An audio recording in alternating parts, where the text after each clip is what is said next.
Hello everybody. आज का topic है कि अवतल दर्पण और उत्तल दर्पण में अंतर बताना है। तो अवतल दर्पण और उत्तल दर्पण में अंतर बताना है तो ध्यान दीजिएगा कि अवतल दर्पण पहले इसको दो पार्ट में हमने बांट दिया। आपको जैसे पार्ट में बांटना है, अगर पार्ट में नहीं बांटना है तो वैसे भी आप लिख सकते हैं, जैसे हम पार्ट में बांट करके हम बता रहे हैं। तो अवतल दर्पण की पहला अवतल दर्पण का अंतर हो जाएगा कि अवतल दर्पण की परावर्तक सतह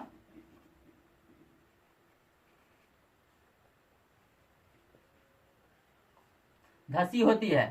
तो अवतल दर्पण की परावर्तक सतह क्या होती है? धसी होती है। और उत्तल दर्पण में हो जाएगा पहला पॉइंट, इसका उत्तल दर्पण की परावर्तक सतह उभरी होती है।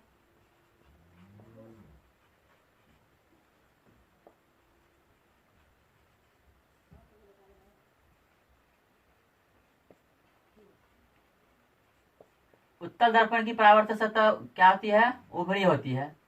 अब यहाँ पे अवतल दर्पण में दूसरा पॉइंट हो जाएगा कि अवतल दर्पण का जो फोकस होता है ना, अवतल दर्पण का फोकस, अवतल दर्पण का फोकस वास्तविक होता है।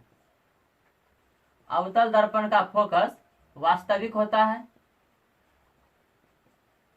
और उत्तल दर्पण का फोकस, दूसरा पॉइंट हो जाएगा उत्तल में, उत्तल दर्पण का फोकस काल्पनिक होता है। उत्तल दर्पण का फोकस काल्पनिक होता है।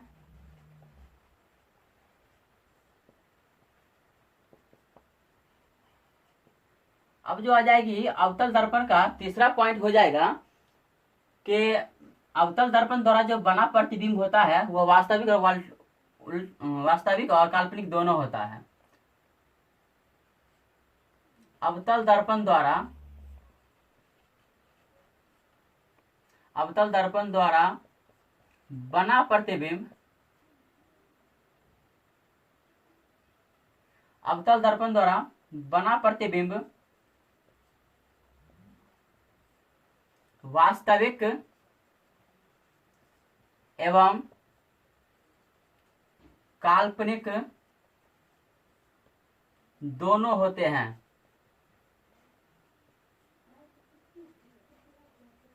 और ये उत्तल दर्पण में हमेशा काल्पनिक प्रतिबिंब बनता है। उत्तल दर्पण में केवल काल्पनिक प्रतिबिंब बनता है, केवल काल्पनिक प्रतिबिंब बनता है।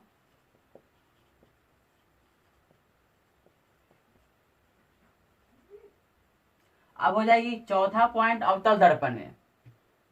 ठीक है, तो अवतल दर्पण में चौथा पॉइंट हो जाएगा कि इसे आभासी दर्पण भी कहते हैं।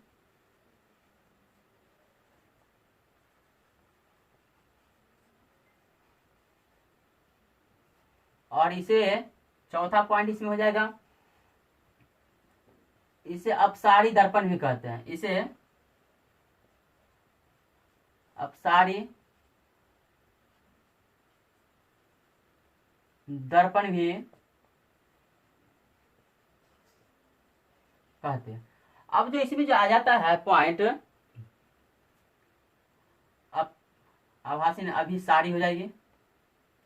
इसे अभिसारी दर्पण भी कहते हैं और उसे क्या कहते हैं हम लोग? अपसारी दर्पण भी कहते हैं। अब इसमें जो पांचवा पॉइंट हो जाएगा कि अवतल दर्पण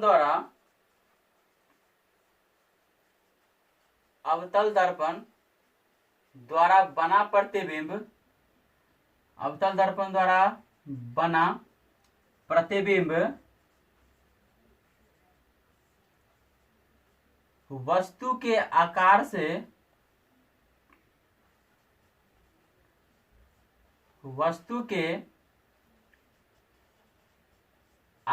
से छोटा या बराबर होता है। छोटा या बराबर या बड़ा होता है।